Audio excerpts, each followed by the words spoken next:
Démarrer l'enregistrement, ce sera sur YouTube tout à l'heure. Et ce que je vais faire en plus cette fois, en photo le cours de l'un d'entre vous qui écrit bien si possible. Alors l'un.e, enfin inclusif d'entre vous, euh, pour le mettre sur Pronote pour ceux qui ne l'auront pas. Parce que moi je viens pas avec le cours rédigé, je viens avec un plan et des textes et une bibliographie. Bon, il fait chaud ici. En route. Ah, c'est mieux, n'est-ce pas? Donc, ce que je voulais voir ici avec vous, alors, on est un peu contraint par le format à faire de l'histoire de la philosophie, même si en réalité on ne fait pas vraiment de l'histoire de la philosophie, on réfléchit à des questions théoriques. Mais je voulais faire une espèce de mini-synthèse, si vous voulez, sur la question discours, usage de la parole, usage du discours, et la relation entre le pouvoir.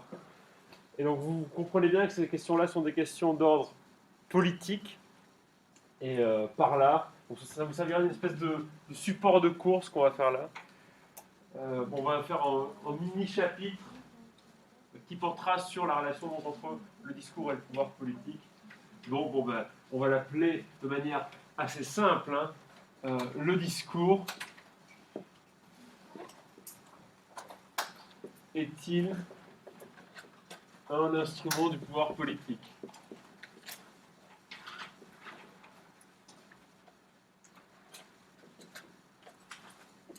C'est très bien de travailler avec des textes parce que ça vous permet d'avoir directement accès au discours philosophique. Ça, c'est hyper bien. Et c'est bien aussi d'avoir un peu de cours magistral parce que ça vous permet de mieux fixer les notions et de mieux structurer votre pensée. Bon, même si c'est moins agréable et si c'est peut-être moins... je ne sais pas si c'est moins intéressant. Mais si c'est peut-être un peu plus superficiel dans la mesure où on ne va pas dans la pensée de l'auteur directement, au moins ça vous donnera des bases pour penser. Alors, souvent en philosophie, quand on pose une question fermée, on répond par exemple en dialectique, oui, non, non, oui, non, oui, des choses comme ça. Bon, alors ici, il se trouve que la réponse sera oui, oui, oui. En fait, on aurait pu appeler ce chapitre-là, on aurait pu l'appeler En quoi le discours est un instrument, est-il un instrument du pouvoir politique, ou tout simplement En quoi le discours est un instrument du pouvoir politique. Voilà. Donc, ce qu'on va voir ici, en fait, en réalité, c'est en quoi le discours est un instrument du pouvoir politique. Et rappelez-vous ce que disait Foucault. Foucault dit c'est le pouvoir politique lui-même. On reviendra là-dessus aussi. Donc, comment est-ce qu'on va traiter cette question-là? On va la traiter très simplement, hein. Donc, l'idée, ce sera de voir, premièrement, historiquement, comment le discours est un instrument du pouvoir politique et, quelles sont les conséquences justement qu'a cette dimension politique du discours. Donc on va revenir dans l'Antiquité avec Platon notamment. Et puis ensuite nous verrons comment à la période moderne on s'est réapproprié cette idée que le discours était un instrument du pouvoir politique, non pas tellement pour le combattre, mais pour, d'une part, le décrire et pour expliquer aussi que euh, nécessairement, si vous voulez, on ne fait pas de politique sans discours. Nécessairement, la politique passe par le discours et passe par un certain type de discours. Et ce type de discours, c'est ce que les Grecs appelleraient le discours sophistique, ce qu'on appellerait, nous, plus communément, si vous voulez, la démagogie ou des mensonges, en quelque sorte. C'est ce qu'on va voir ici. Bon, vous voyez, donc ça fait un peu plan chronologique, je le reconnais, mais ça vous permet quand même de montrer comment on peut problématiser la question du discours à différentes époques, montrer qu'on peut, sur une même question, en fait, on peut avoir des problèmes qui sont relativement différents. Donc, en grand 1, en gros, ce sera le discours chez les sophistes. Voilà, hein. Je vais dicter une introduction, vous inquiétez pas, chez les sophistes. Et puis ensuite, le grand 2, ce sera la nécessité de recourir au discours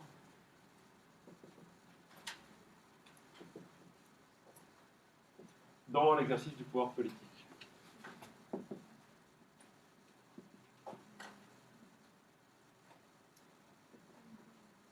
Bon, c'est un chapitre très politique. C'est pas tellement dérangeant. Si vous regardez les programmes de philosophie, vous vous apercevrez qu'il est du devoir des professeurs de philosophie de faire des élèves de bons citoyens. Bon, alors c'est le devoir de l'école. Donc, si vous voulez, moi je dois fabriquer des citoyens. Donc il y a des gens, ils travaillent, je sais pas, dans des usines où ils fabriquent des voitures. D'autres, ils fabriquent, je sais pas, du pâté de canard. Et puis d'autres fabriquent des citoyens. Donc là, on est dans la fabrique du citoyen. Et alors, c'est plutôt une bonne chose, ça, d'une certaine manière, hein, puisque ça veut dire, quand on fabrique des citoyens, on fabrique des gens qui font par définition de la politique.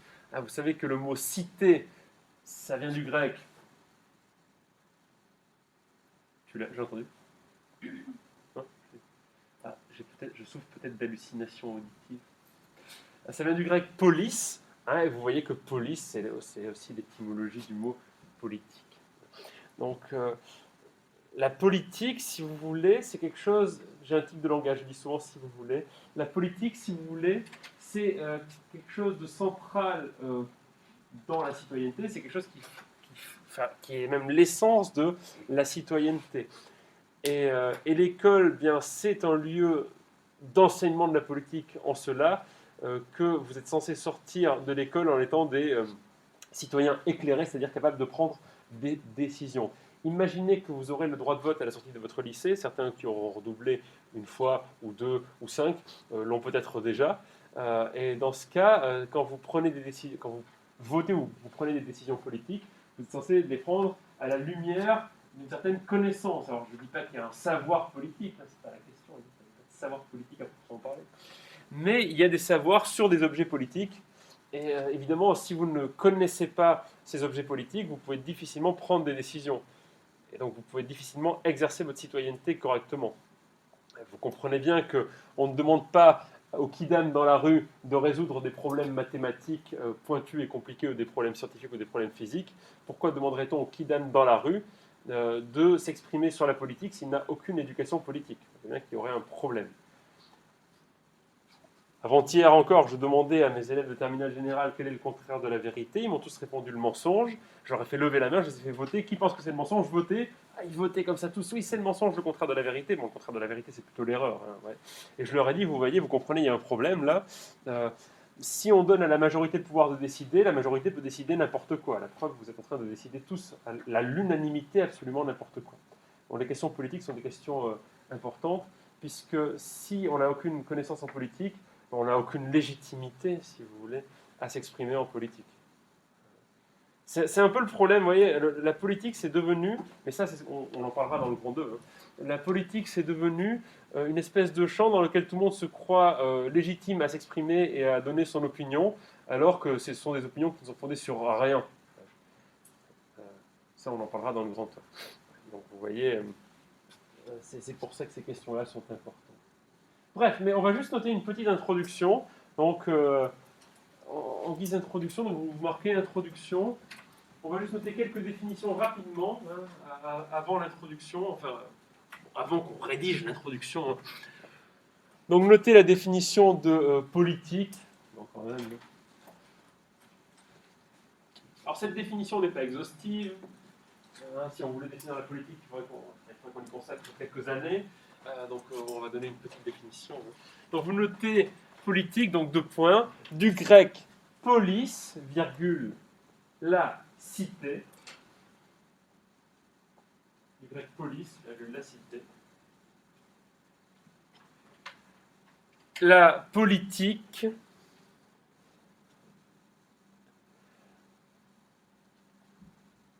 a pour objet, la politique a pour objet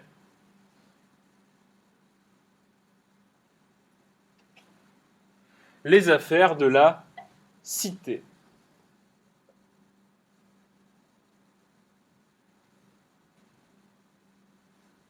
On va noter une autre définition, mais qui vous servira pour la suite. Je pense que vous la connaissez déjà, mais bon, au cas où. On va noter la définition de sophiste. Alors c'est bizarre parce que sophiste, ça vient de Sophia, la sagesse. Le sophiste est celui qui fait un usage du discours Le sophiste est celui qui fait un usage du discours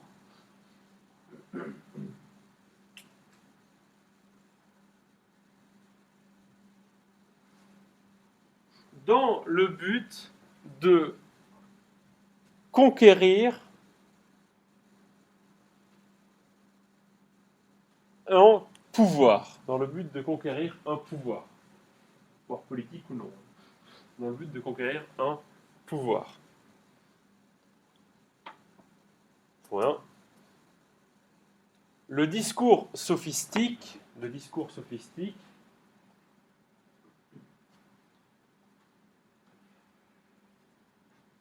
ne craint pas d'user de raisonnements trompeurs et fallacieux. Le discours sophistique ne craint pas d'user de raisonnements trompeurs et fallacieux. C'est plus chaud que d'habitude ici. C'est la première fois que depuis que je suis dans ce lycée que j'enlève mon manteau. Incroyable. C'est peut-être à cause du réchauffement climatique. Ok, donc on a deux définitions, ça vous servira pour la suite. Oui, des raisonnements trompeurs et fallacieux. Oui, normalement, je ne sais pas si vous avez déjà entendu cette expression, si jamais vous traînez trop sur les vidéos YouTube ou sur les sites ou les blogs de la zététique, bah, vous allez souvent entendre le mot sophiste ou sophisme utilisé à tort ou à travers. En réalité, parce que en fait, souvent on associe l'idée du sophisme, ce qu'on appelle un sophisme, donc en raisonnement trompeur et fallacieux. On associe souvent l'idée du sophisme à une erreur de raisonnement. Mais en fait, le sophisme, c'est une erreur de raisonnement en vue de tromper. Il y a tout un tas de gens qui commettent des erreurs de raisonnement mais qui ne veulent pas tromper. Là, on parlerait plutôt de paralogisme. Si vous voulez, quand on peut se poser la question. Enfin, quand Didier Raoult, par exemple, explique qu'il est professeur d'épistémologie et que donc il a des connaissances en épistémologie suffisantes qui lui permettent de justifier ses prises de position dans sa recherche sur le Covid, bon, on a l'impression qu'il est de bonne foi. Vous voyez, on n'a pas l'impression qu'il est en train de commettre un sophisme, il est en train de commettre un paralogisme. Bon, en réalité, Didier Raoult n'y connaît absolument rien en épistémologie. Vous pouvez écouter son cours d'épistémologie sur YouTube. Bon, alors le problème, c'est que comme vous n'y connaissez pas grand-chose non plus, vous allez peut-être être trompé, mais bon, il commence son discours en disant, l'épistémologie, c'est l'histoire des sciences. Donc déjà, ça commence mal, puisque l'épistémologie, c'est la philosophie de la connaissance. Donc on peut dire que la philosophie de la connaissance, c'est la même chose que l'histoire des sciences. C'est un peu comme dire que, si vous voulez, que l'OM, c'est la même chose que le Real de Madrid. Bon, non, c'est pas la même chose, pardon. Donc là, ça ne marche pas non plus. Ce sont deux clubs de foot, c'est sûr, mais il y en a un qui est quand même en bois. Bon, donc là, on a donné des définitions. Maintenant, on va rentrer dans le vif du sujet. Ah oui, entrée. Bonjour. Bonjour. J'ai un élève qui doit remettre 2 packs bleus à l'infirmière. C'est qui? C'est la première 2. C'est un groupe mélangé ici, c'est HLP. Et un autre famille Drieux. Drieux.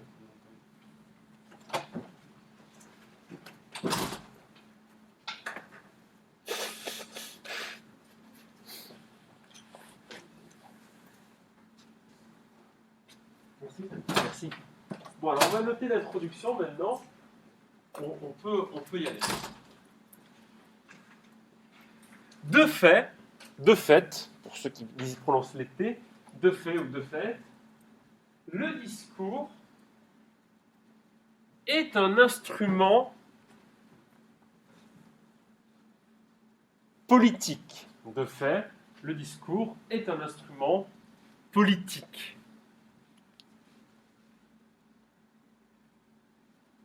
Voilà. C'est par le discours que l'on peut convaincre ou persuader. C'est par le discours que l'on peut convaincre ou persuader. Souligner convaincre et persuader, vous avez bien la distinction, on va expliquer. C'est par le discours que l'on peut convaincre ou persuader.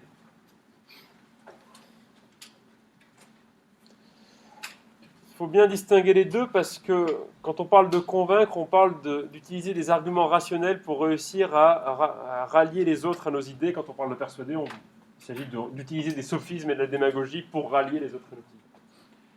Point. Dans le premier cas, donc dans le cas de la conviction, dans le cas de l'acte de convaincre, dans le premier cas, on utilise des arguments rationnels. Dans le premier cas, on utilise des arguments rationnels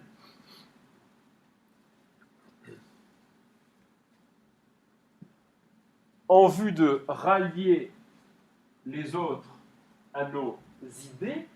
Dans le premier cas, on utilise des arguments rationnels en vue de rallier les autres à nos idées. Ouvrez une petite parenthèse, et vous mettez « c'est ce que fait Platon », c'est ce que fait Socrate, vous mettez plutôt Socrate, puisque c'est Socrate dans les dialogues de Platon, c'est ce que fait Socrate, à nos idées. Entre parenthèses, c'est ce que fait Socrate. Fermez la parenthèse. Voilà. Dans le second cas,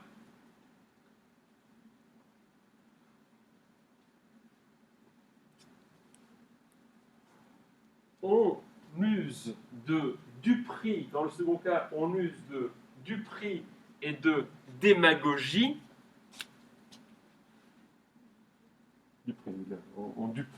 On use de du prix et de démagogie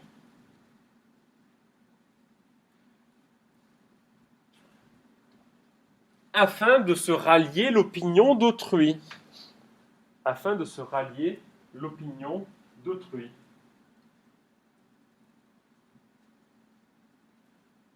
On ouvre une parenthèse. C'est ce que font les sophistes.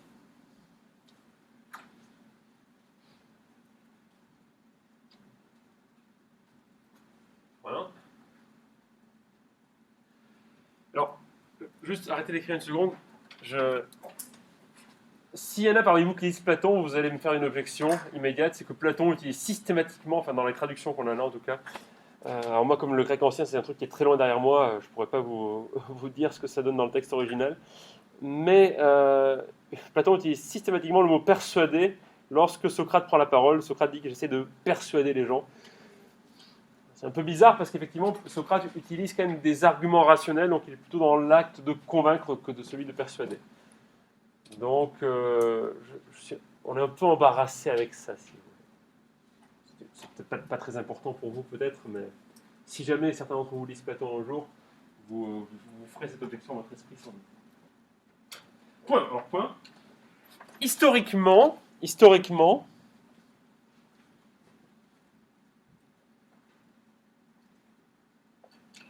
c'est le rôle de la philosophie.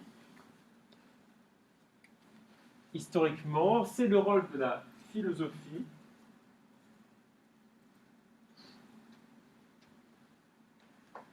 de combattre. La philosophie est un combat, les enfants. De combattre le discours sophistique.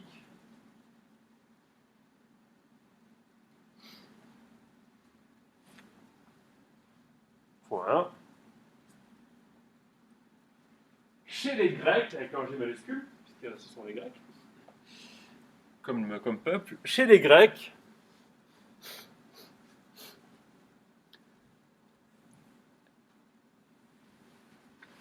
le philosophe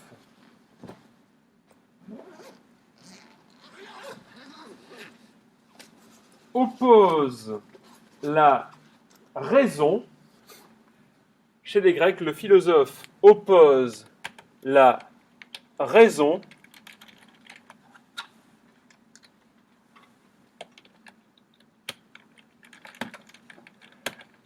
à l'opinion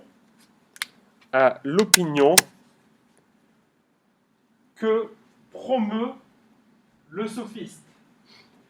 Chez les Grecs, le philosophe oppose la raison à l'opinion que promeut le sophiste.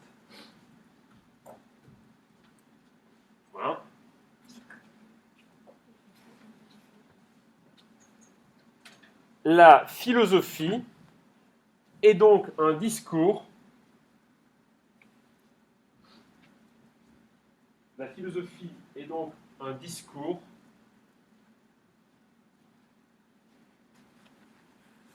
qui s'oppose à la doxa, donc la doxa c'est l'opinion, hein, qui s'oppose à la doxa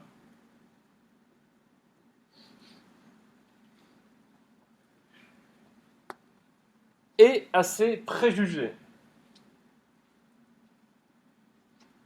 Ça c'est assez marrant parce que par définition la philo est un discours, vous le voyez bien. Nous parlons, et nous battons en quelque sorte. Mais alors, arrêtez d'écrire. Mais alors, c'est vrai qu'on a souvent cette vision de la philosophie quand on débute, comme une espèce de truc un peu nébuleux, encore plus de textes un peu nébuleux, écrits par des gens plus ou moins ascètes et ennuyeux, hein, osons le dire, qui écrivent des choses abstraites et incompréhensibles. Alors c'est vrai que parfois la philosophie c'est aussi ça, hein, mais on n'est pas obligé non plus de faire de la philosophie comme ça. Si vous lisez Platon, Platon, c'est quelqu'un qui se bat contre les sophistes. C'est un combat de boxe, la philosophie chez Platon.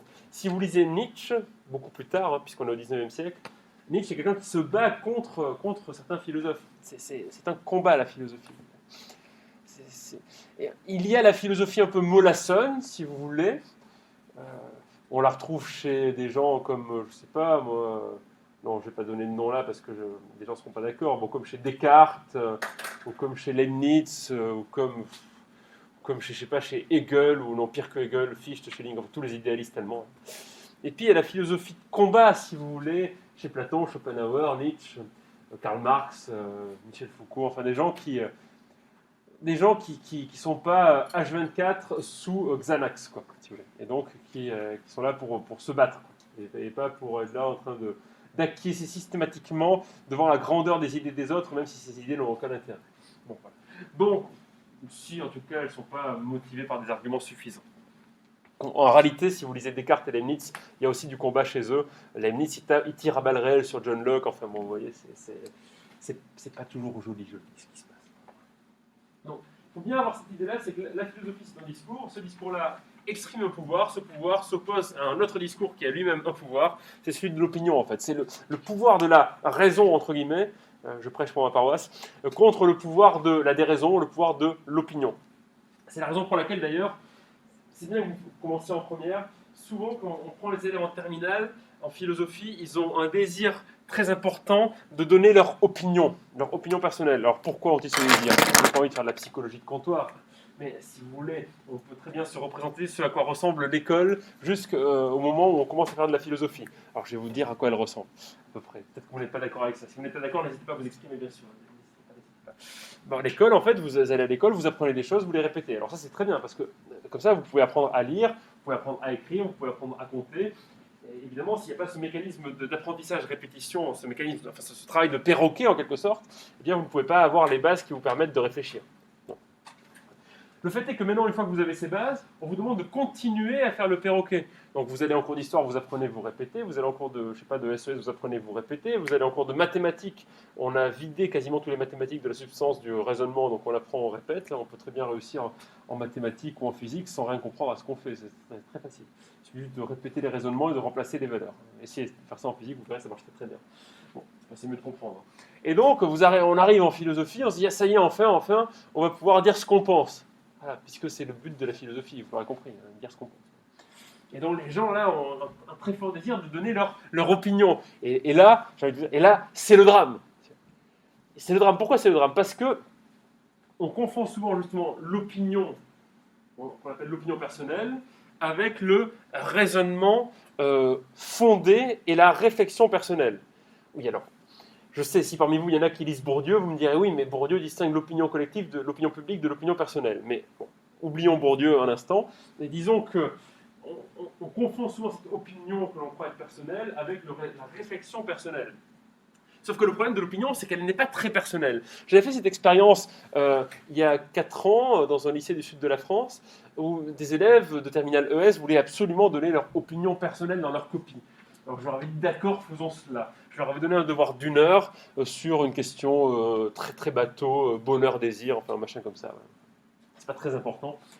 Et alors, ils étaient 37 dans la classe, et sur les 37 copies qui donnaient leur opinion personnelle, il y avait 36 copies identiques qui avaient toutes la même opinion personnelle. Donc, si tout le monde a la même opinion personnelle, ça veut dire que l'opinion n'est pas personnelle. Sinon, tout le monde aurait une opinion différente, par définition. C'est donc que l'opinion personnelle n'est pas personnelle. Et c'est donc, pour le dire autrement, que l'opinion personnelle, c'est quelque chose qui n'existe pas. Donc, le problème est là, c'est que ce qu'ont fait ces élèves, en bonne foi, de toute bonne foi, c'est qu'ils ont véhiculé un certain nombre de préjugés qui étaient ceux de leur milieu social, de leur famille, de leurs camarades de classe, et puis de lieux communs, voilà, qui constituent autant de prêt-à-penser, si vous voulez, qui rend l'existence des gens supportable face au vide de leur réflexion, si vous voulez. Et donc, l'idée de la philosophie, c'est précisément de combattre ces choses-là qui vident notre esprit de toute réflexion pour le remplir de quelque chose qui est la réflexion, pour découler sur une réflexion personnelle. Et c'est la raison pour laquelle beaucoup de philosophes, finalement, la plupart des philosophes sont en désaccord les uns avec les autres, et même ceux qui sont d'accord les uns avec les autres sont en désaccord les uns avec les autres sur certains points, parce qu'ils réfléchissent, on va dire, de leur côté. Ils réfléchissent personnellement, ils développent une réflexion personnelle, et c'est sur la base de cette réflexion qu'ils peuvent sortir des idées originales. Mais alors là, vous me direz, mais pourquoi est-ce qu'on apprend tous les philosophes? Pourquoi est-ce qu'on apprend tous ces auteurs alors? Puisque si on veut développer une réflexion personnelle, on ne devrait pas s'appuyer sur les auteurs et sur les philosophes et sur qui que ce soit. En fait, si, parce que le problème que l'on a, c'est que on ne pense, en fait, la réflexion personnelle, elle n'est jamais fondamentalement personnelle. On ne pense jamais à partir de rien, si vous voulez. Et si on commence à penser à partir de rien, on repenserait sans doute ce qui a déjà été pensé 2000 ou 2500 ans avant nous. Donc comme ça a déjà été pensé, autant que l'on connaisse ce qui a été pensé par les autres, et sur cette base-là, on peut développer de nouvelles idées. Bref, donc là, on voit bien que la démarche de la réflexion, elle est très différente de la démarche de l'opinion. C'est fondamental. Dès le début, c'est ça. Le sophiste, c'est celui qui vient avec un prêt-à-penser. Le philosophe, c'est celui qui combat ce prêt-à-penser. Il dit, mais il questionne, au moins il questionne ce prêt-à-penser. Qu'est-ce qui te conduit, toi, sophiste, à penser cela? Et souvent, ce qui se passe dans les dialogues de Platon, bon, souvent aussi les sophistes sont de simples faire-valoir de Socrate, hein, ben, les sophistes sont confus et ne savent pas justifier pourquoi ils pensent ceci ou cela. Ils s'énervent, si vous voulez. Sauf dans le Gorgias où Calliclès résiste à Socrate. Et il faut bien comprendre, bien distinguer l'opinion d'une part de la réflexion d'autre part. Vous ne devez pas donner votre opinion. Vous ne devez pas avoir d'opinion. C'est la meilleure des choses. Vous n'avez aucune opinion. Vous réfléchissez, vous avez une réflexion. Remplacez l'opinion par la réflexion et vous allez voir, ce que je vais vous dire fait très séminaire de développement personnel, votre vie va changer. Ok, donc vous avez compris l'idée. La philo, c'est le discours qui combat l'opinion. L'opinion, c'est le discours qui s'oppose quelque part, qui est réfractaire à la philosophie. Ça, c'est chez les Grecs, et donc ce sera le grand... Non, à la ligne, on y va, un nouveau paragraphe.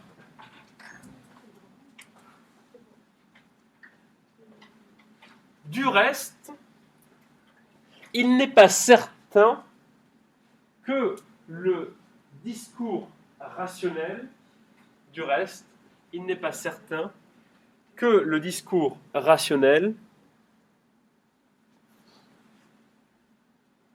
puisse s'imposer en politique.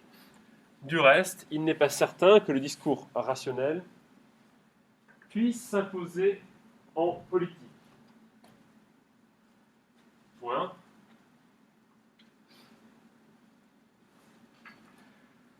Autrement dit,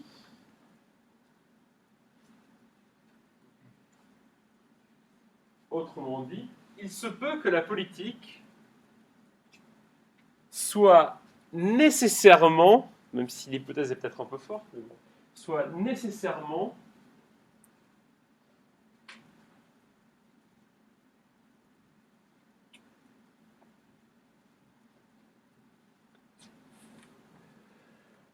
donc il se peut que la politique soit nécessairement condamnée à appartenir au domaine de la persuasion. Il se peut que la politique soit nécessairement condamnée à appartenir au domaine de la persuasion.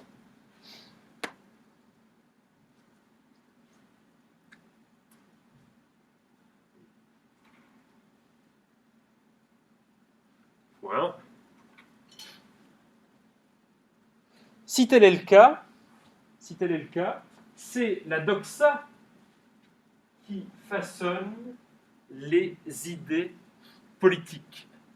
Si tel est le cas, c'est la doxa qui façonne les idées politiques.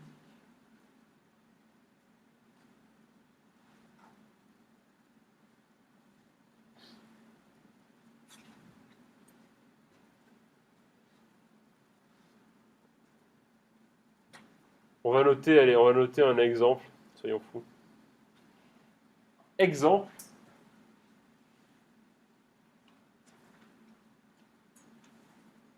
Un discours politique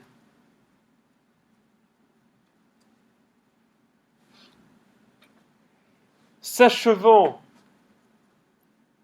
par le hurlement suivant, deux points, ouvrez les guillemets.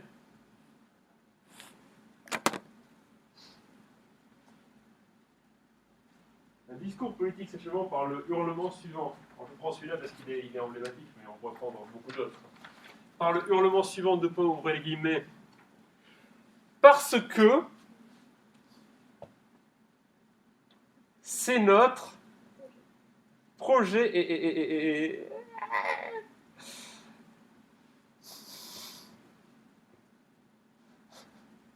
point d'exclamation. Fermez les guillemets. N'est pas un discours rationnel. Donc un discours, ça je vois par le hurlement parce que c'est notre projet, n'est pas un discours rationnel. Voilà.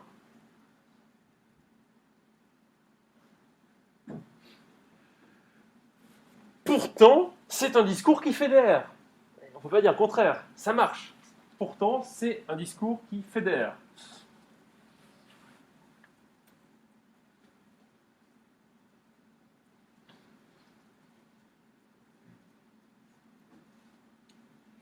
Point. Ainsi, on va noter une dernière phrase, ainsi, la politique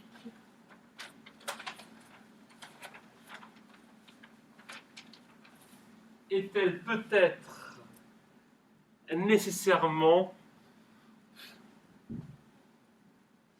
liée à la rhétorique?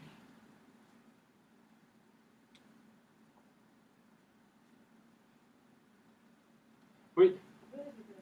Ainsi, la politique est-elle peut-être nécessairement liée à la rhétorique? Mettez le H où il faut pour rhétorique, il a appris le R.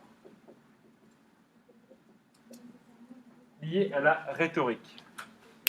Ainsi, la politique est-elle peut-être nécessairement liée à la rhétorique? Oui, bon, là, j'ai pris, si vous voulez, j'ai pris cet exemple-là, mais bon, pour mettre d'accord tous les gens de tous les bords politiques, j'aurais pu dire aussi mon ennemi, c'est la finance, voilà. Ou, je sais pas, qu'est-ce qu'il avait dit, l'autre là, oui, voilà, on va nettoyer la cité au Karcher, voilà, ce genre de choses, quoi, voilà. Voilà. On peut en trouver dans tous les discours politiques, chez tous les hommes politiques, de tous bords, soyez rassurés. Ces éléments de rhétorique, ces éléments de langage, ne sont pas l'apanage du pouvoir politique en place. Et peut-être que c'est l'apanage du pouvoir politique en général, en réalité. Alors, ça, c'est un peu désespérant, hein, si vous voulez, parce que ça voudrait dire qu'on serait condamné à être gouverné par des rhéteurs. C'est-à-dire qu'au lieu d'être gouverné par des hommes de raison, on serait condamné à être gouverné par des rhéteurs. Bon. C'est un peu triste, mais c'est peut-être comme ça. Il y a peut-être quelque chose qui lie l'exercice du pouvoir à la rhétorique et à un usage, bien sûr, trompeur et fallacieux du discours. Bon, voilà, vous pouvez noter le grand 1, le discours chez les sophistes. Vous voyez, là, c'est une introduction assez courte qu'on a faite. Mais ça permet de fixer un peu grand 1, grand 2. Oui, quand vous faites des dissertations de philosophie, l'introduction, elle est un petit peu plus longue. Là, on débute. Vous avez eu beaucoup de cours de philosophie depuis le début de l'année? Alors combien? Ah, vous ultra débutez. Ok, bon alors là on va arrêter d'écrire puis on va expliquer un peu parce que c'est bien d'écrire, hein, ça permet d'avoir des trucs à relire et à réviser. Mais bon, on va essayer de réfléchir un peu, enfin de discuter un peu. Puis ça vous détendra un petit peu l'esprit aussi.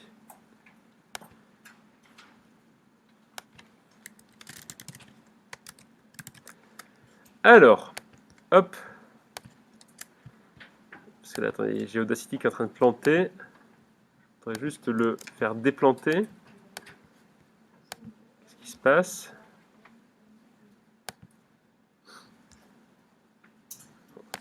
Ça a l'air de marcher. Bon, alors juste en deux mots, bon, vous avez vu avec Monsieur Mougeot des textes de Platon. Alors qu'est-ce que vous en avez retiré? Moi, ça fait longtemps que je parle, donc c'est à vous de parler un peu. Qu'avez-vous retiré de ces textes de Platon que vous avez étudiés avec Monsieur Mougeot? Qu'est-ce qui est ressorti? N'ayez pas peur de répéter ce que nous avons déjà dit jusqu'à présent, hein. Mais qu'est-ce qui est ressorti de ces lectures-là, de la lecture des textes et de vos notes? Oui, mademoiselle? On a surtout réfléchi à la manière dont il faisait accepter ses idées et la façon dont il raisonnait pour que la personne finalement suive son raisonnement et à la fin elle avait d'autres choix que d'accepter son idée même si elle trouvait que c'était faux au départ. D'accord, donc là c'est par rapport à Socrate, vous voulez dire, j'imagine. Oui, Platon et Socrate. Oui, oui, oui. Alors c'est vrai qu'en réalité, bon, vous savez que les dialogues de Platon mettent en scène des personnages qui sont généralement. Alors le personnage principal c'est Socrate ou dans les textes tardifs de Platon l'étranger d'Athènes. Mais c'est vrai que Socrate, en fait, c'est la voix de Platon. Donc évidemment, effectivement, on peut les convaincre. Ok, et quel est ce mode ce procédé rhétorique justement pour le coup qu'utilise Platon, aka Socrate ou vice versa, pour amener ses interlocuteurs là où il veut les amener? Oui. Il est question de sans arrêt. Est-ce que M. Mougeot vous a donné le nom qu'on donne généralement à ce procédé ou pas? Peut-être pas. C'est pas tellement important. Bon, je vous le donne quand même. On appelle ça la maïotique, c'est-à-dire l'art de faire accoucher. Accoucher d'une idée, bien sûr, hein.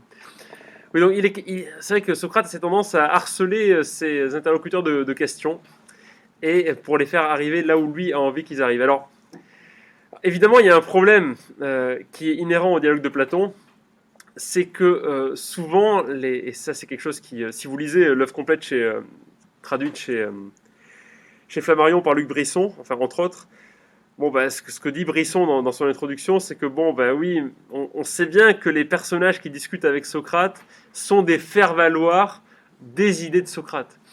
C'est-à-dire que vous comprenez bien que comme c'est Platon qui a écrit ces dialogues, il fait en sorte que les protagonistes soient d'accord finalement avec Socrate. Même s'ils ne le sont pas au début, ils finissent par l'être.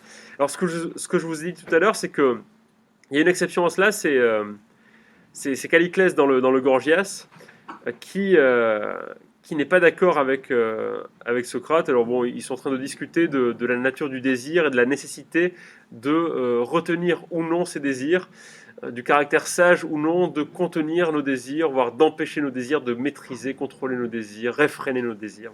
Et Calliclès, lui, pense que non, pas du tout, parce que en fait, Calliclès pense que contrairement à Socrate, alors Socrate pense que pour avoir une vie qui est une vie sage, une vie raisonnée et une vie vertueuse, il faut absolument réfréner ses désirs.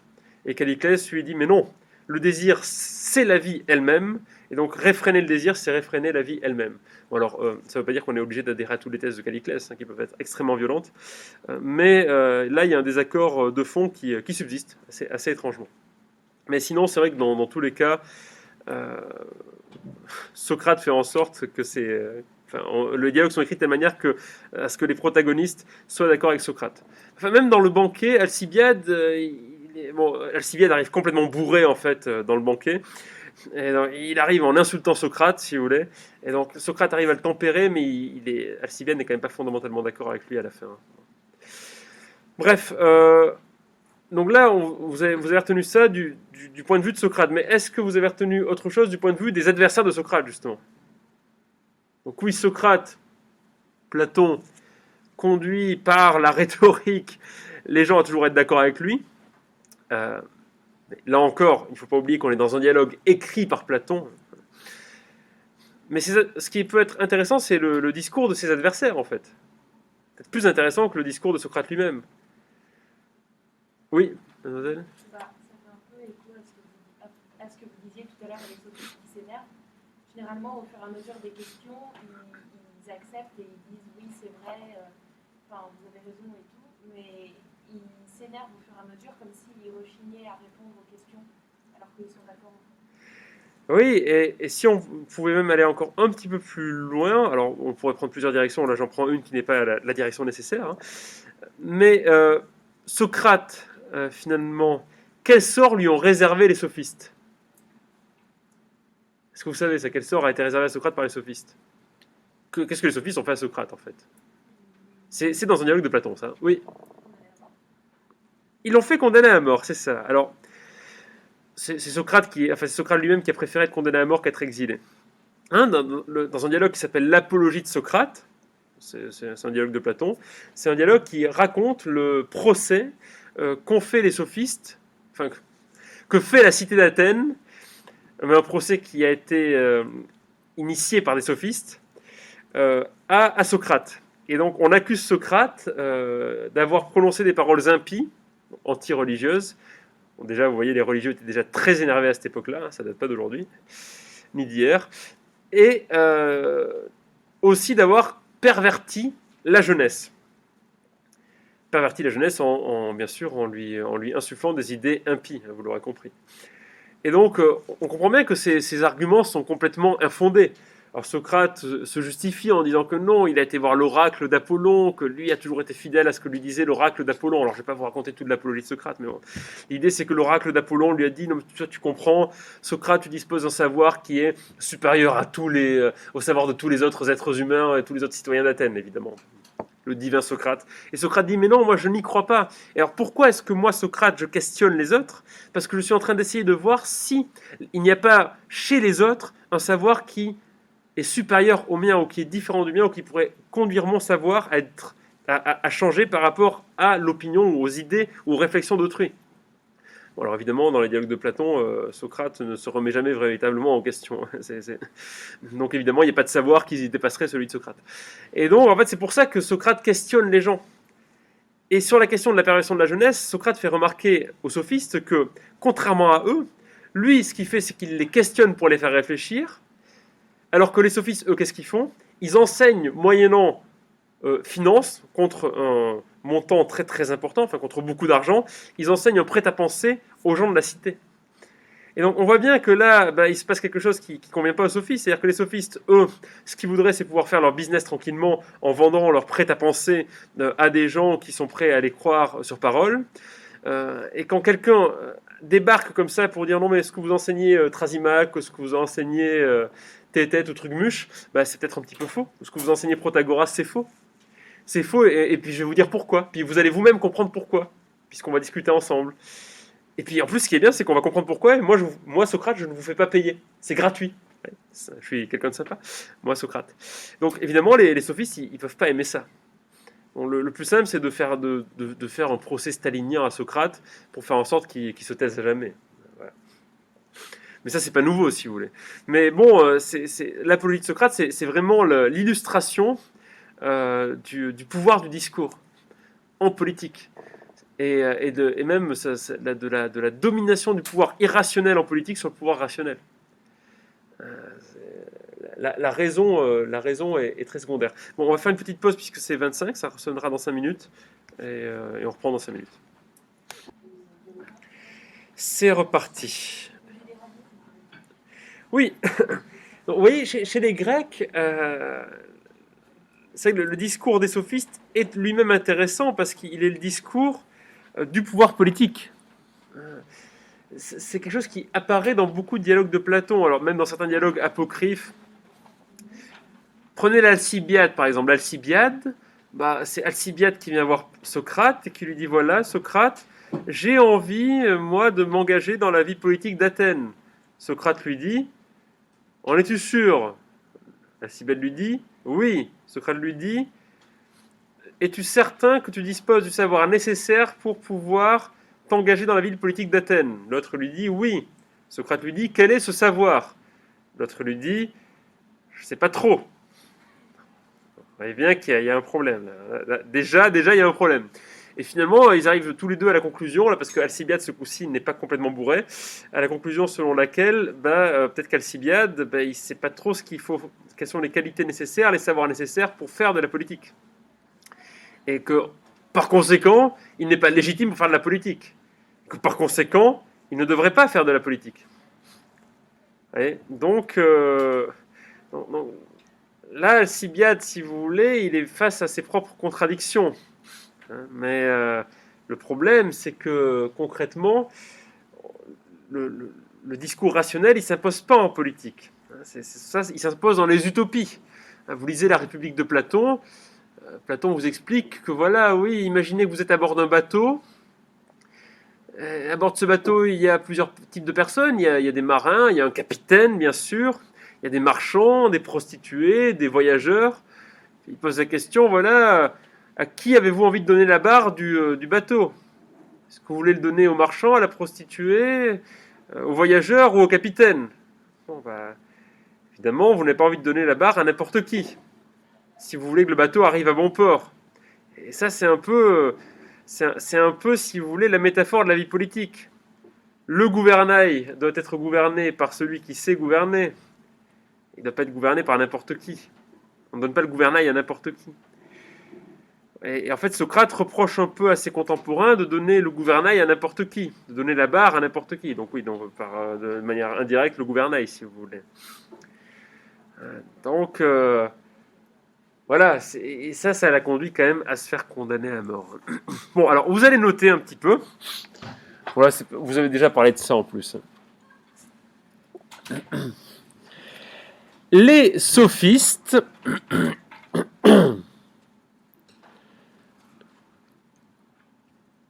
véhiculent contre une rémunération élevée. On comprend bien que ce sont des riches sophistes. Les sophistes véhiculent contre une rémunération élevée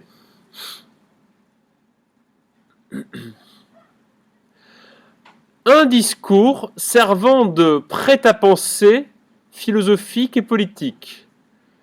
Un discours servant de prêt-à-penser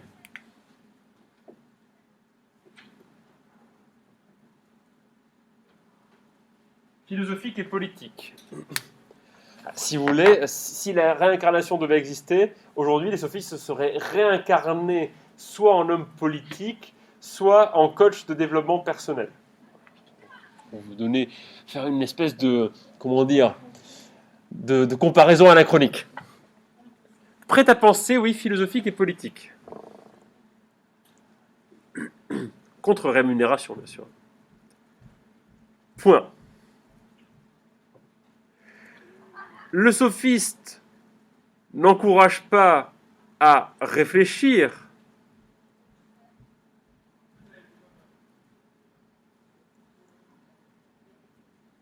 virgule, mais il persuade de croire.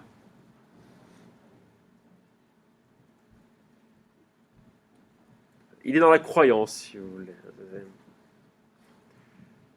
C'est un peu les religieux un peu énervés, c'est un peu des sophistes, quoi.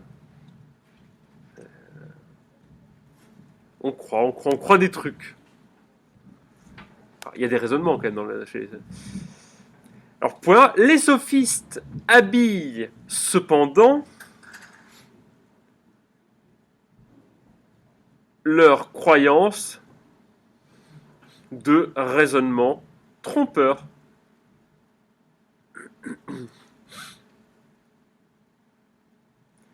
Les sophistes habillent cependant leur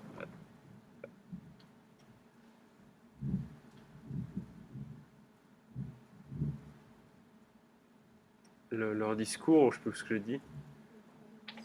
Leur quoi, pardon ? Leur croyance de raisonnement trompeur. Donc pour leur donner une espèce d'allure de rationalité, il faut que ça brille, quoi. Point. La finalité de leur entreprise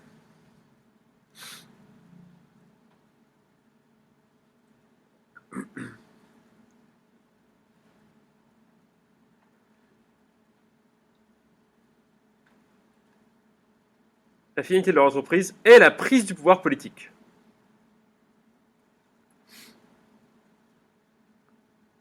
La finalité de leur entreprise est la prise du pouvoir politique. Point. On va arrêter d'écrire un instant. Vous voyez, donc en fait, oui, il faut que ça brille, il faut que ça ait l'air beau. Mais je vais me permettre de citer le joueur du grenier dans le texte. C'est pas parce qu'on met de la chantilly sur du caca que ça devient du Nutella, si vous voulez. Donc, au bout d'un moment, ce qu'il y a dessous, c'est pas du Nutella. Voilà, fin de citation du joueur du grenier. À la ligne. Socrate, Platon, hein, Socrate considère en revanche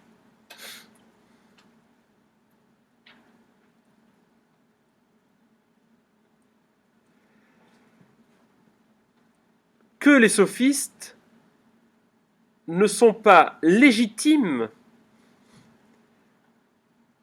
pour exercer ce pouvoir.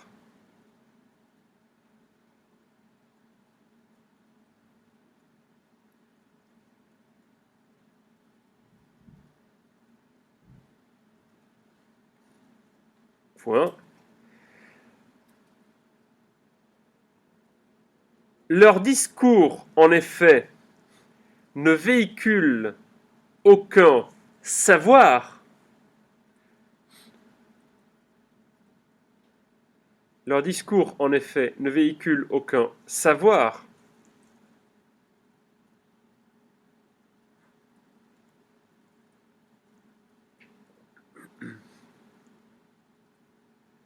Virgule. Mais n'est rien d'autre qu'une somme d'artifices rhétoriques, mais n'est rien d'autre qu'une somme d'artifices rhétoriques, mais n'est rien d'autre qu'une somme d'artifices rhétoriques, mais n'est rien d'autre qu'une somme d'artifices rhétoriques,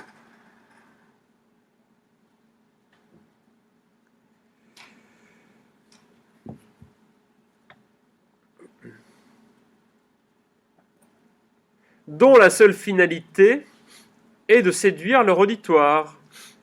Dont la seule finalité est de séduire leur auditoire.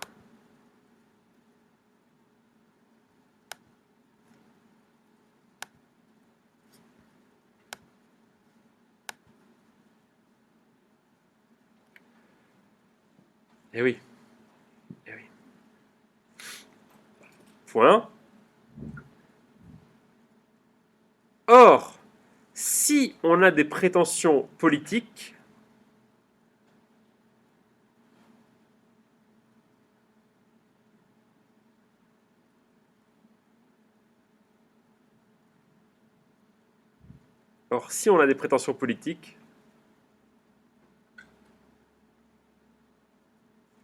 elles ne peuvent légitimement reposer sur la seule rhétorique. Or, si on a des prétentions politiques, elles ne peuvent légitimement reposer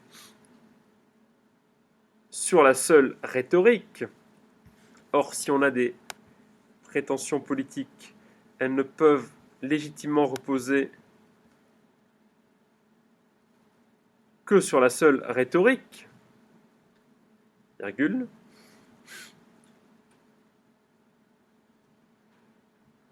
mais doivent s'appuyer sur un savoir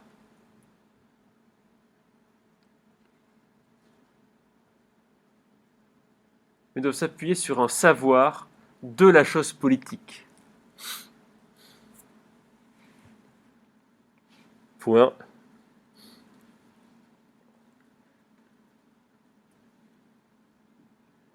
Une partie conséquente de l'œuvre de Platon,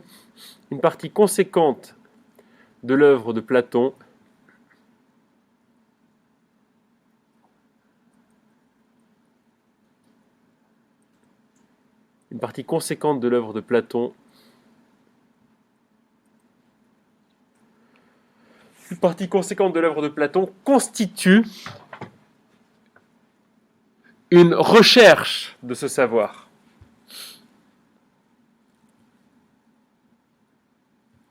Une partie conséquente de l'œuvre de Platon constitue une recherche de ce savoir.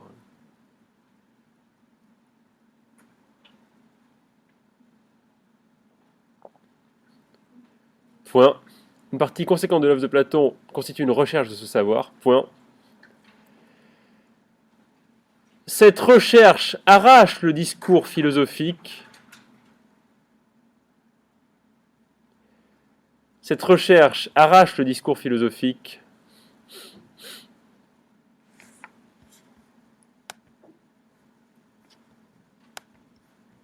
Cette recherche arrache le discours philosophique à son unique dimension rhétorique. Cette recherche arrache le discours philosophique à son unique dimension rhétorique.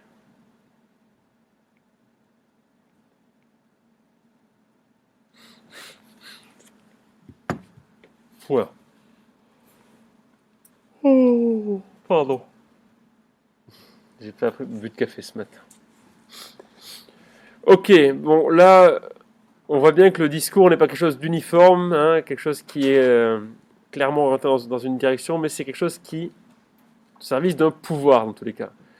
Le pouvoir de la basse politique chez les sophistes et le pouvoir de la raison chez les philosophes. Et le discours est indéniablement un instrument de pouvoir.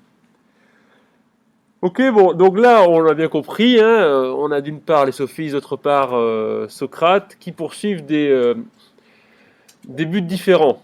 Il y en a qui veulent le pouvoir, et d'autres qui cherchent à savoir qui est légitime pour gouverner.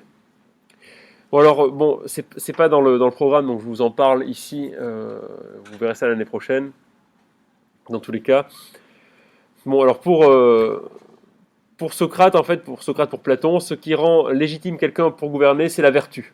En fait, le savoir politique, il n'y a pas de savoir politique à proprement parler.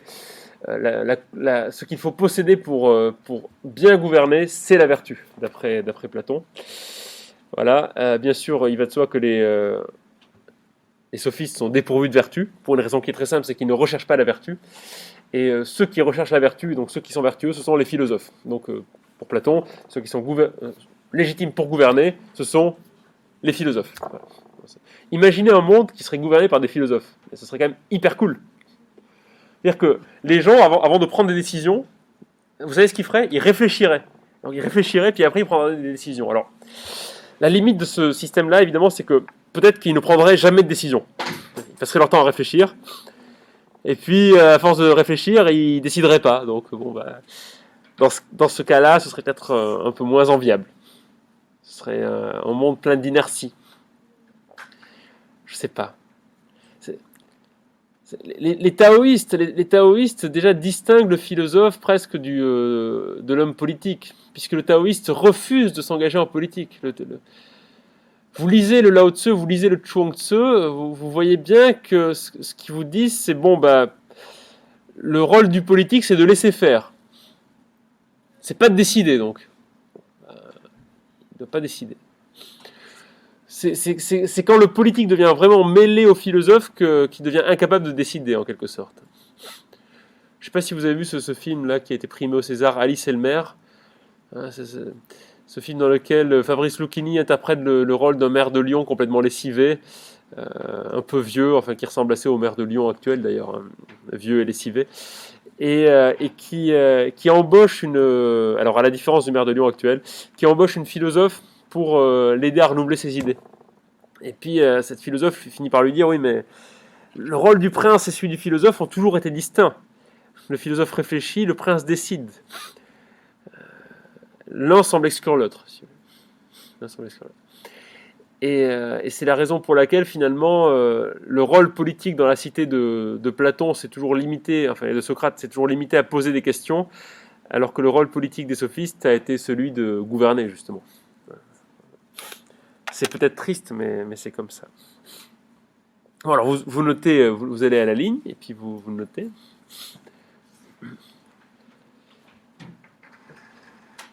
Le pouvoir politique, quoi qu'il en soit,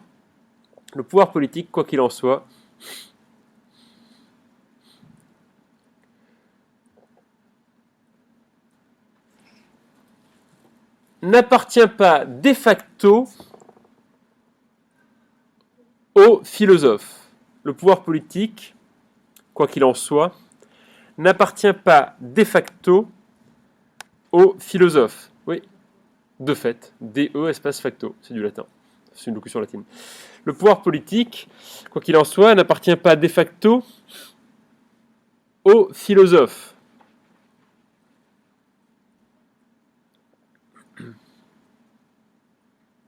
Point.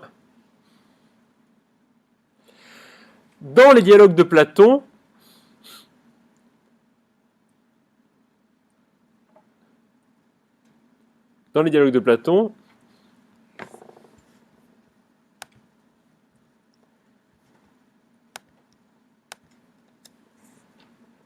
le philosophe questionne la légitimité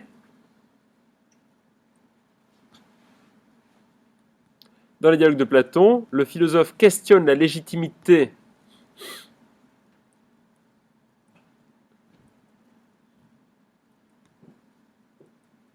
de tel discours.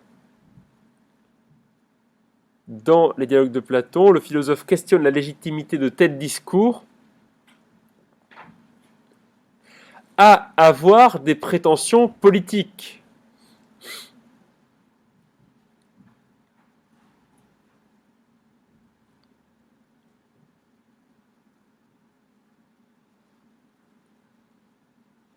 Point.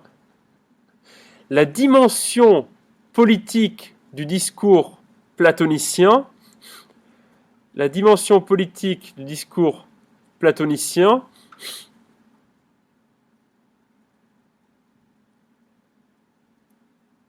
dimension politique du discours platonicien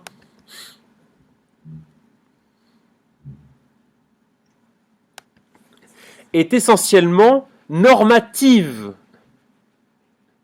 La dimension politique du discours platonicien est essentiellement normative. Point. Platon dit ce que la politique devrait être. Platon dit ce que la politique devrait être, virgule.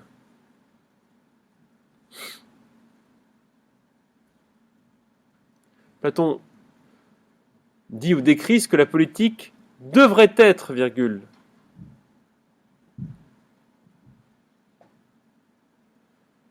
Ce que devrait contenir le discours politique. Ce que devrait contenir le discours politique.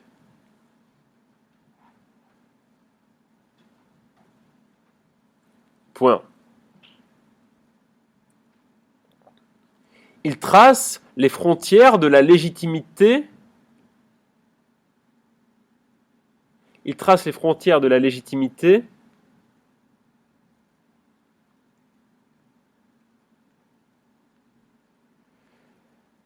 des formes de pouvoir et de discours politique. Il trace les frontières de la légitimité des formes de pouvoir et de discours politique.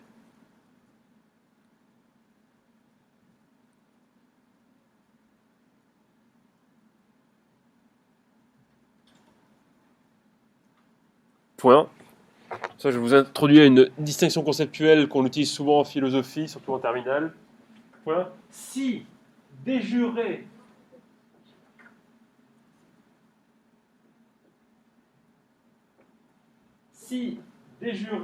ce tableau,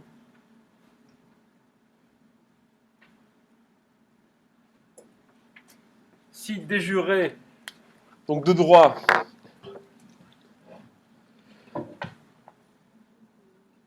le modèle platonicien peut être défendu. Si de jure, le modèle platonicien peut être défendu, donc s'il est peut-être légitime, ça se discute, mais bon. Si de jure, le modèle platonicien peut être défendu, virgule,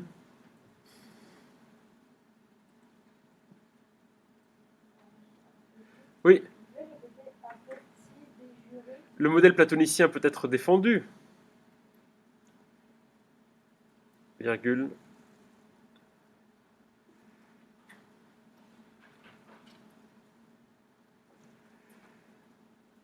de facto, donc dans les faits, de facto, la réalité lui résiste. De facto, la réalité lui résiste.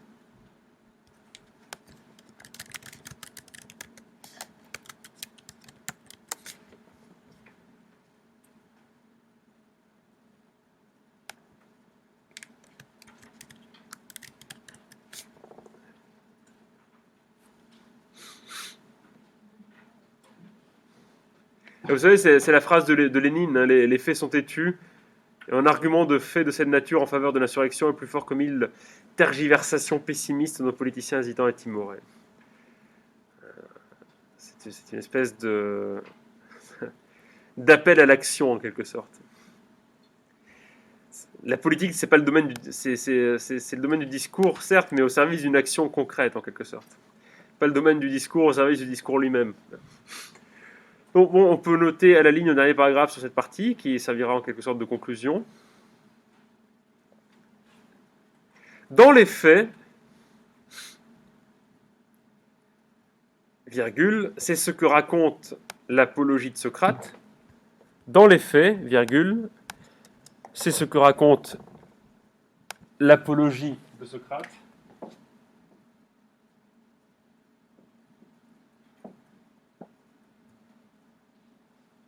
Dans les faits, virgule, c'est ce que raconte l'apologie de Socrate.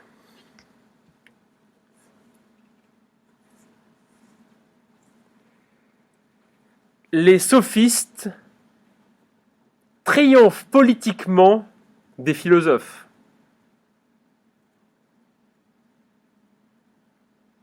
Les sophistes triomphent politiquement des philosophes.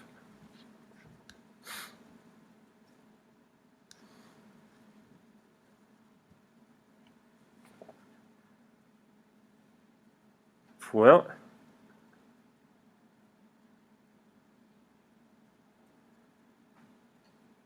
Par la persuasion et la tromperie,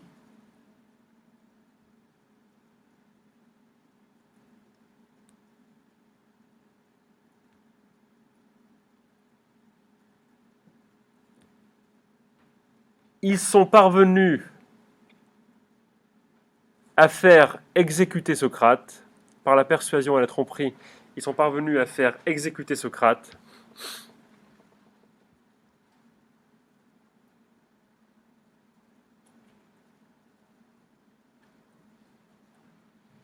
Par la persuasion et la tromperie, ils sont parvenus à faire exécuter Socrate, virgule, et ainsi à étouffer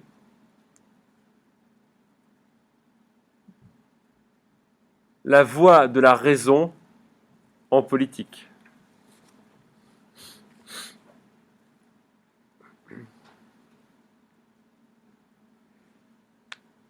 Je me sens une seconde. Juste une seconde.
Dans le sommeil, il a ça, véritable chose.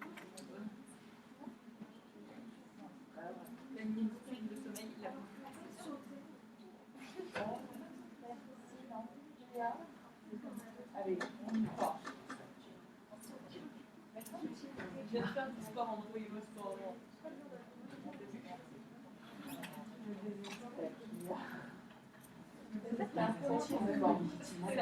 Ça rentre dans le sommeil. Excusez-moi. Donc vous notez le titre du grand 2, la nécessité de recourir au discours. Oui.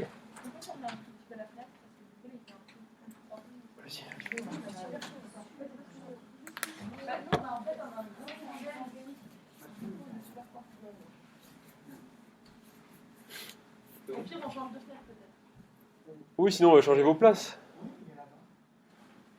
C'est-à-dire qu'on est obligé de ventiler un peu à cause du Covid, vous comprenez? Oui, de toute façon, on est c'est-à-dire que même dans les salles où il fait froid, on ventile quand même. Non, mais je pense qu'il y a des gens qui sont, sinon, qui sont exposés au courant d'air, genre là.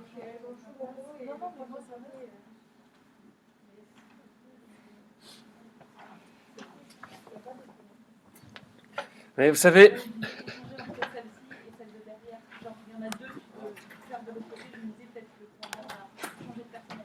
ça c'est toujours des problèmes. Moi, j'ai joué au bridge, vous savez, au bridge, il y a quasiment que des vieux dans les clubs de bridge. Et alors quand arrive l'hiver, bah, il fait soit trop chaud, soit trop froid. Et l'été, pareil, avec la clim, ils sont jamais contents. Donc il faut leur dire l'été d'amener leur pull et l'hiver d'amener leur pull aussi. Voilà. Alors comme ils sont vieux et certains sont atteints d'Alzheimer, ils se souviennent pas ce qu'on leur dit d'une année à l'autre. Donc il faut leur répéter, oui. Non mais là je comprends, c'est embarrassant parce que évidemment avec le Covid on est obligé d'aérer. Alors c'est pas très bien pour les économies d'énergie non plus, puisque le chauffage tourne pendant qu'on est en train d'aérer. Mais bon, c'est comme ça. Nous sommes en guerre, donc il faut faire avec. Ah, voilà un élément de discours encore. Un élément de langage. Donc vous notez le titre du grand 2, puis on va expliquer un peu, mais il est déjà 10 heures. Ah bon, bah écoutez, bon. Oui. Ah oui, alors j'ai écrit la nécessité de recourir au discours dans l'exercice du pouvoir politique. Oui, je n'ai pas une très très belle écriture, désolé.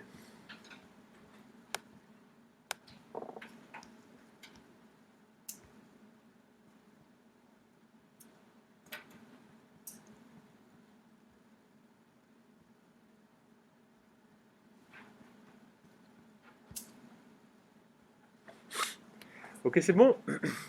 Bon, là, on va expliquer un peu. Alors là, il y a énormément de littérature sur la question. On pourrait faire plus d'une année là-dessus. Hein. Plusieurs années même là-dessus.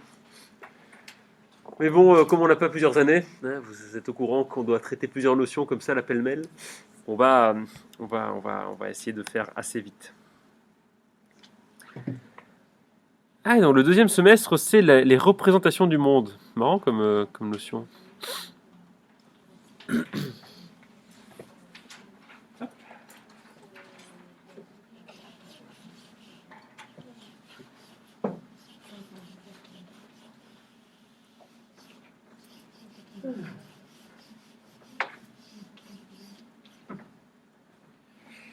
Bon, alors là, ce dont on va parler, c'est un petit peu moins gai. Alors, je ne vais pas vous faire un cours sur la politique complètement, puisque vous en aurez un l'année prochaine.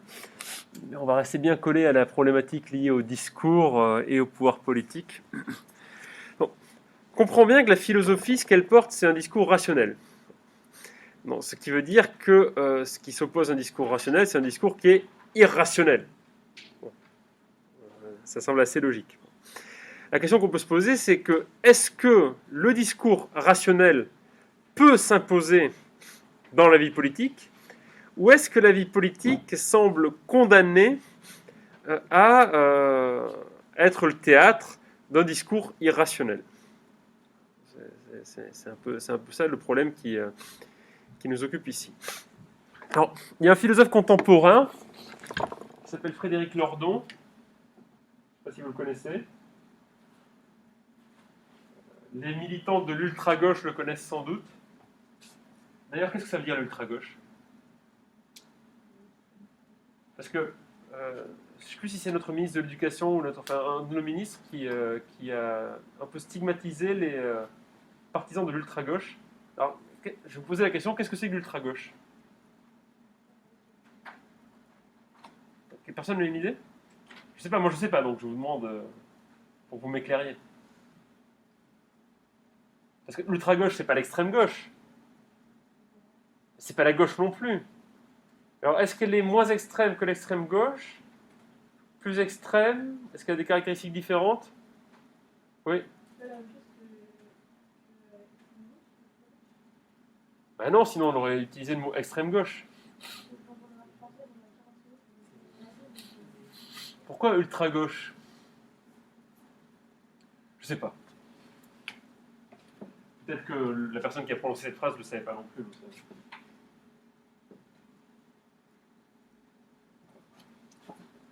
Les affects de la politique.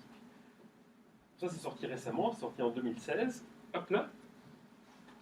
Mais Lordon, en fait, ce qu'il fait, c'est qu'il ne fait que reprendre la philosophie d'un philosophe classique qui s'appelle Spinoza pour la remettre au goût du jour. Alors, que dit Spinoza? Spinoza, ce qu'il dit, c'est que l'homme est essentiellement un être de désir. Je vais vous expliquer tout ça. Spinoza remarque que ce qui distingue l'homme d'autres êtres vivants, c'est le désir. Le désir, c'est quoi? C'est l'appétit, dit Spinoza, avec la conscience de l'appétit. C'est le conatus avec la conscience du conatus. Le conatus, c'est quoi? C'est le conatus ou conatus, c'est le désir de persévérer dans son être. Donc Spinoza remarque que tous les êtres vivants sont motivés par ce même désir de persévérer dans leur être. L'homme est aussi un être, enfin l'être humain est aussi un être vivant qui désire persévérer dans son être, mais qui en plus est un être de désir, c'est-à-dire qu'il peut avoir conscience de ce qu'il désire. Mais ça ne veut pas dire qu'il décide de ce qu'il désire. Il est juste conscient de ce qu'il désire. Et c'est pas lui qui choisit de désirer ceci plutôt que cela. Pourquoi est-ce que je préfère, je ne sais pas, allez, je vous ai parlé de bridge tout à l'heure, jouer au bridge plutôt que de jouer à la belote, même si j'aime bien jouer à la belote, je sais pas, c'est juste que je préfère. Il n'y a pas de fondement rationnel à ça, si vous voulez. Pourquoi est-ce que je préfère, je ne sais pas, aller à la plage que faire des randonnées? Pourquoi j'ai horreur de la randonnée? Je ne sais pas. Je ne peux pas vous expliquer ça, c'est comme ça. Je n'ai pas choisi, si vous voulez. Je suis un être soumis à mes désirs. Et donc Spinoza a cette conclusion. Alors, il faut savoir que Spinoza était un philosophe néerlandais du XVIIe siècle, juif, destiné à devenir rabbin. Ça, c'était avant qu'on l'excommunie de la communauté juive. Et c'était avant aussi que les chrétiens le traitent d'hérétique. L'éthique de Spinoza n'a été publiée qu'à titre posthume parce que Spinoza avait peur que s'il publiait ce livre de son vivant, qu'il fût incinéré. Enfin non, c'est pas incinéré qu'on dit. Comment on dit quand on brûle Si, c'est incinéré. Quand on brûle les gens, brûler vif, quoi, comme Jeanne d'Arc. D'ailleurs, ce qui est arrivé à l'éthique dès qu'elle a été publiée, elle a été incinérée. C'est-à-dire que toute cette équipe de religieux un peu excités a balancé le bouquin dans le feu, voilà. C'est ce qu'ils font d'habitude, vous savez, les religieux un peu excités, dès lors qu'on leur oppose un peu de réflexion. Bon. Donc, l'éthique de Spinoza était un livre très très polémique à l'époque à laquelle il est sorti. Je crois que ce livre est toujours à l'index du Vatican d'ailleurs, donc parmi les livres interdits au Vatican. Alors pourquoi? Parce que de cette idée selon laquelle l'homme est un être de désir qui ne choisit pas ce qu'il désire, Spinoza tire deux conclusions. La première, c'est que le désir, c'est l'essence de l'homme. Ça, c'est texto dans le texte de l'éthique. Alors ça, c'est embarrassant que le désir soit l'essence de l'homme, parce que ça veut dire que ce qui serait l'essence de l'homme, ce n'est pas la raison, donc ce n'est pas Dieu tout-puissant, omniscient, raisonnable, qui transmet son essence rationnelle et raisonnable aux êtres humains. Non, c'est la passion, le désir. Pourquoi c'est le désir qui est l'essence de l'homme? C'est très facile à comprendre. Parce que si nous cessons de désirer, si nous cessons d'être mus par notre conatus, eh bien, nous allons nous laissons dépérir, nous laissons mourir. D'ailleurs, il y a un philosophe qui s'appelle Schopenhauer, qui est un philosophe allemand du XIXe siècle, et qui, reprenant l'idée de Spinoza, remarque que ce qui serait rationnel, ce serait effectivement qu'on se laisse tous mourir, parce que nous nous infligeons une vie de souffrance et de peine. Mais nous ne sommes pas rationnels. Alors, au lieu de prendre la sage décision d'arrêter de nous reproduire et de nous laisser tous mourir, eh bien nous continuons inlassablement cette espèce de manège. Bon. Donc ça, c'est pas très catholique, si j'ose dire. C'est pas très raccord avec la communion, avec la religion chrétienne. Mais ce n'est pas tout. Autre conclusion, Spinoza dit, mais le problème c'est que je désire des choses, mais je sais pas pourquoi je les désire en fait. Et donc, dit Spinoza, une chose n'est pas bonne.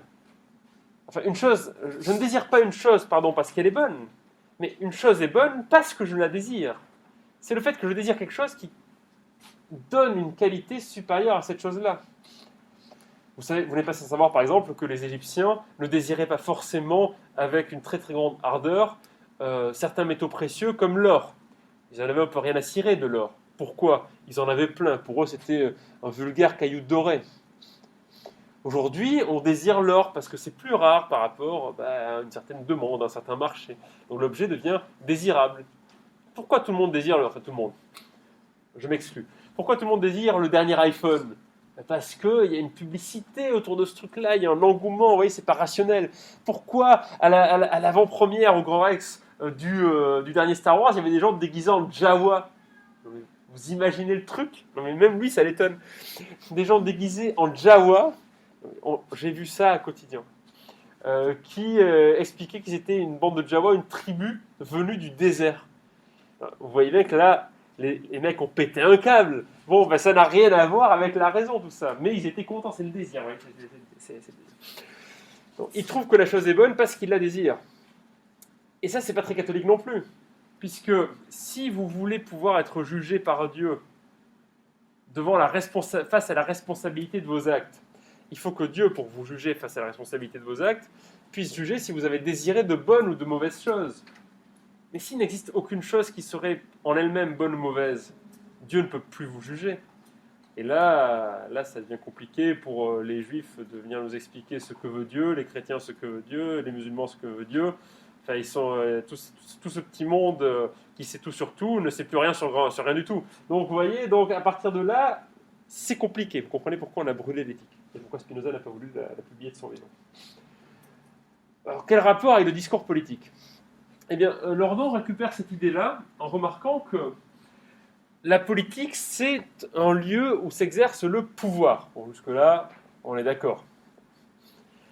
Et ce pouvoir, pour pouvoir justement s'exercer et pour pouvoir s'exprimer, doit attirer le désir. Parce que vous comprenez bien qu'un pouvoir qui n'est pas désirable, ce qui lui arrive généralement, c'est, alors chez nous il a été guillotiné, mais c'est de se faire renverser. La force elle-même ne suffit pas à l'exercice du pouvoir. Il faut que le pouvoir soit rendu désirable. Et par quoi est-ce qu'il est rendu désirable ? Par du blabla, par du discours. C'est le discours qui rend le pouvoir désirable. Et Lordon dit que c'est la raison pour laquelle les discours des hommes politiques sont si irrationnels. Parce que les discours politiques n'ont pas à être rationnels. Imaginez, vous mettez une foule comme ça de gens qui sont moyennement sachants et très ignorants, voilà, en matière politique. Et vous les mettez face à différents types de discours. Imaginons deux types de discours. Un discours qui explique les enjeux socio-économiques, historiques, géographiques d'une situation particulière dans un pays, voilà, climatique aujourd'hui. Donc, cette personne-là fait appel à des savoirs scientifiques, des savoirs entre guillemets économiques, des savoirs sociologiques, des savoirs ethnologiques, pour expliquer aux gens quels sont des savoirs philosophiques, là je mets aussi le mot savoir entre guillemets, pour savoir, pour déterminer ce qu'il faut faire, comment il faut agir dans la cité, quels sont les problèmes qu'on doit se poser, voilà, est-ce que le chômage est un problème, quels sont les réels problèmes politiques, voilà, donc quelqu'un qui comme ça amène les gens à se questionner, et puis n'apporte pas de réponse toute faite, voilà, donc c'est quelqu'un qui demande aux gens en fait, de faire un effort pour réfléchir, et pour savoir ce qu'ils doivent faire eux-mêmes, et ce que doit faire la société pour agir dans telle ou telle direction. Puis en face de ça, vous lui mettez quelqu'un qui hurle projet, enfin des trucs comme ça. Bah, évidemment, celui qui va gagner, c'est celui qui hurle projet. Parce qu'il sait haranguer les foules. C'est un bon rhéteur. Il sait séduire. Il se met une belle cravate, il se met à hurler comme ça, il dit qu'il faut penser printemps, et puis voilà, les gens, ils aiment ça. Quelqu'un qui dit « mon ennemi, c'est la finance », les gens aiment ça. Parce qu'il y a un ennemi, il faut combattre, vous voyez, on n'est pas en train de réfléchir là, on est en train de dire ouais, il y a les méchants et les gentils, nous on est les gentils, eux c'est les méchants. Et les gens, ils ont envie d'être les gentils, et ils ont envie d'être contre les méchants. Donc ils votent pour les gentils contre les méchants, vous voyez, enfin, c'est des choses comme ça. Et ce genre de discours est beaucoup plus séduisant que le discours rationnel, philosophique, philosophico-politique, un peu barbant en quelque sorte. Et, et ce genre de discours, par conséquent, irrationnel, est plus de nature à remporter l'adhésion que les discours rationnels. Ce sont les affects qui gouvernent la politique et pas la raison. C'est la raison pour laquelle le discours politique est complètement irrationnel, en fait. Écouter n'importe quel discours politique, enfin la plupart des discours politiques, c'est globalement n'importe quoi. Bon, mais il y a autre chose ici, c'est l'idée selon laquelle le pouvoir politique doit être désirable. Doit être désirable, il doit se rendre désirable, il ne doit pas être détesté. Ça, c'est une idée qu'avait bien compris un autre philosophe, classique lui aussi, qui est Machiavel. Vous connaissez Machiavel dans Le Prince?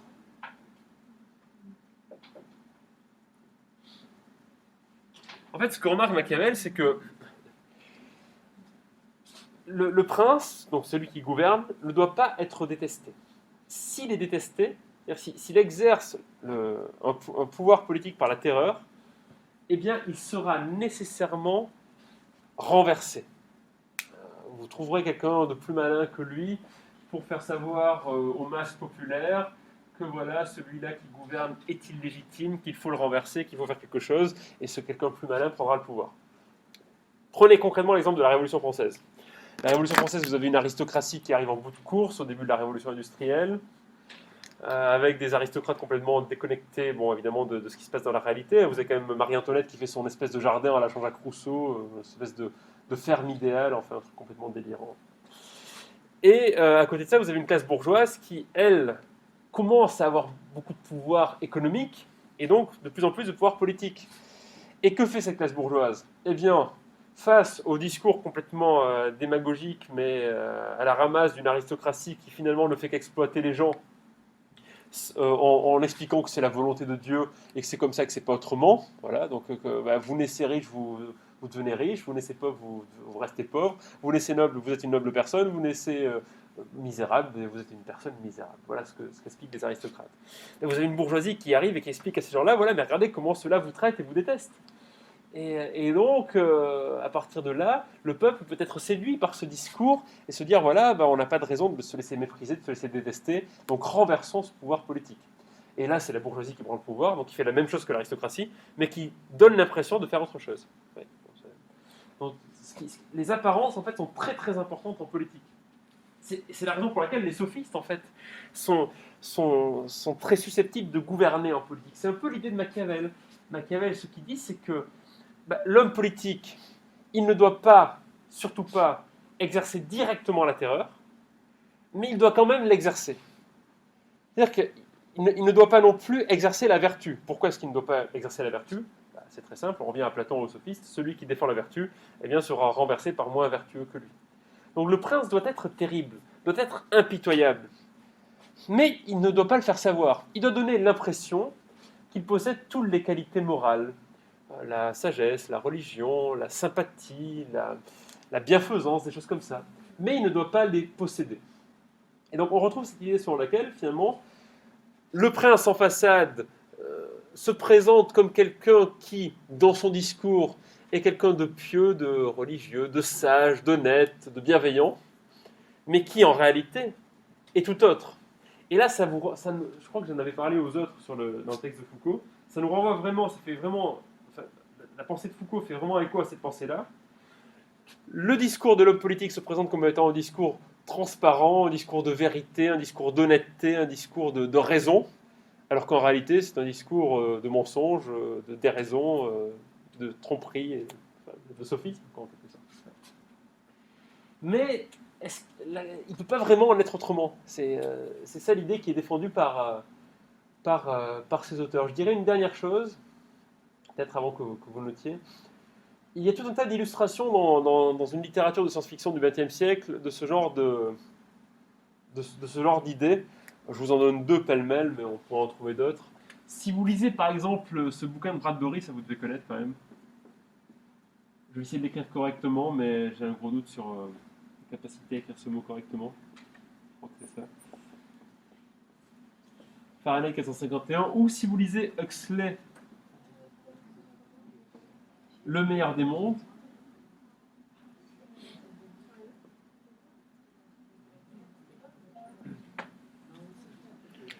Dans ces deux romans, qui sont des romans dystopiques, donc des romans de science-fiction, qui décrivent en fait les pires des mondes possibles, d'après leurs auteurs, le pouvoir politique réussit à remporter l'adhésion non pas en faisant usage de la force, mais en faisant usage de de l'ignorance en fait. Alors, de l'ignorance et de l'illusion de générer le bonheur. Donc on est purement et simplement dans les affects. Dans Fahrenheit 451, Bradbury dresse le tableau d'une société dans laquelle le rôle des pompiers est de cramer des livres. En fait, Fahrenheit 451, c'est la température à laquelle brûle le papier. Donc, dans cette fiction, les pompiers n'éteignent plus des incendies, mais brûlent les livres. Et le héros du roman, Montag, lui, qu'est-ce qu'il fait ? Eh bien, c'est un pompier, mais il récupère toujours des livres avant de les brûler. Et il a chez lui, dans son grenier, toute une bibliothèque, ce qui est interdit, bien sûr, dans laquelle se contient la philosophie, la théologie, la religion, la science, enfin le savoir. Et alors, pourquoi est-ce qu'on brûle les livres ? Pourquoi est-ce qu'il est interdit de posséder des livres ?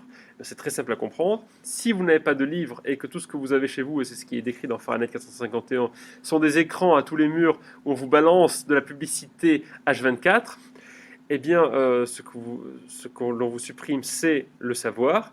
Et on vous supprime avec le savoir toute la réflexion que peut accompagner le savoir et tous les problèmes que peuvent accompagner le savoir. Donc, on vous économise tous ces problèmes, tous ces tracas. Donc, on ne réfléchit pas. Mais en vous supprimant la réflexion, certes, on vous offre une espèce de satisfaction, mais la réflexion et la liberté vous est de ce fait supprimée. Vous êtes en fait ce que Nietzsche appelle un peu ces espèces d'imbéciles heureux, quoi. Dire que on est content, on est idiot, mais on est content. Mais comme on n'a pas conscience d'être idiot, on est quand même content, quoi. Et on ne veut pas entendre parler d'autre chose, d'ailleurs. Fahrenheit 451, c'est un livre qui est publié, je crois, en 1953 ou 54. Donc c'est quand même assez ancien. D'ailleurs, c'est marrant, il y a une scène assez surréaliste dans ce roman, dans laquelle la femme de Montag invite des amis à elle à dîner, pour fêter le fait qu'elle vient d'installer un dernier écran géant sur le mur de sa cuisine, sur lequel elle peut écouter de la publicité. Et alors là, les protagonistes ont une discussion politique. Et alors la discussion politique est à peu près de cet ordre-là, donc c'est apocryphe. C'est pas comme ça exactement que c'est dit dans le roman. Voilà, donc les protagonistes se demandent pour qui ils vont voter aux prochaines élections présidentielles. Et donc il y a un des candidats qui s'appelle le président Noble. Alors l'autre, j'ai oublié son nom, c'est pas tellement important. Donc il s'agit de voter pour un candidat ou pour l'autre. Et alors, ce que disent les protagonistes, c'est que elles n'ont pas tellement envie de voter pour l'adversaire du président Noble, enfin du candidat Noble. Pourquoi ? Parce qu'il est petit, rabougri, il n'est pas très beau. Alors que le candidat Noble, lui, il est quand même beau, jeune et dynamique. Donc, comme il est beau, jeune et dynamique, vous avez mis, j'ai mis un opérateur logique ici, donc il faut voter pour lui. Donc en fait, Fahrenheit 451, c'est un monde dans lequel en fait, ce sont les apparences qui gouvernent, complètement le désir, hein. Et on ne vote pas pour des gens parce qu'ils tiennent un discours qui est un discours raisonnable, rationnel et sensé. Non, on vote pour des gens parce qu'ils sont jeunes et dynamiques. Heureusement, c'est une fiction et c'est quelque chose qui n'est pas arrivé, qui n'arrivera sans doute jamais. Bon, donc voilà pour Fahrenheit 451. Donc l'idée, en supprimant le savoir, on supprime les problèmes, on fabrique une espèce de plaisir artificiel, tout en détournant les individus de la réalité, et donc tout en les détournant de leur liberté. Puisqu'on ne peut jamais être libre si on n'est pas conscient de ce qui se passe autour de nous. Et donc chez Huxley, dans Le meilleur des mondes, c'est une situation qui est un peu différente, mais somme toute quand même assez proche. Le meilleur des mondes décrit une situation dans laquelle, en fait, dès la naissance, vous êtes prédéterminé à occuper telle place dans la société, et cette détermination se fait dans le processus de votre création, puisque les bébés sont créés de manière complètement artificielle, et on injecte dans certains fœtus des molécules qui les rendent plus ou moins dégénérés. Et donc vous avez des gens qui sont nés pour être des dégénérés, pour obéir en quelque sorte. et puis on leur bourre le crâne depuis la naissance et toute leur vie durant, de façon à faire en sorte qu'ils soient satisfaits de leur situation. Et puis on leur injecte une molécule qui s'appelle du soma, une espèce de Xanax si vous voulez, pour qu'ils soient aussi contents de leur situation et que leur situation soit supportable. Et donc ce meilleur des mondes en fait est un monde affreux, mais c'est le meilleur des mondes parce que tout le monde est content dans ce monde-là, quoi. Tous les gens sont très très contents de leur sort. Et là encore c'est un monde dans lequel finalement les gens au pouvoir possèdent le savoir, mais pour avoir la paix et l'ordre public, eh bien, ils utilisent d'artifices pour étouffer la liberté des gens, pour qu'ils obéissent. Et finalement, tous ces romans font écho, et bon, je vais bientôt vous libérer, à un texte d'Emmanuel Kant qui s'appelle « Qu'est-ce que les Lumières ?» Et Kant, déjà au XVIIIe siècle, remarquait que si on voulait que les gens soient libres, il fallait absolument que le discours politique change radicalement. Il fallait qu'on passe d'un discours axé sur la sécurité, sur le bonheur, sur la satisfaction, à un discours basé sur la réflexion, la liberté, la connaissance. Mais malheureusement, pour l'instant, ce discours-là n'existe pas. Bon, allez, je vous laisse, ça sonne.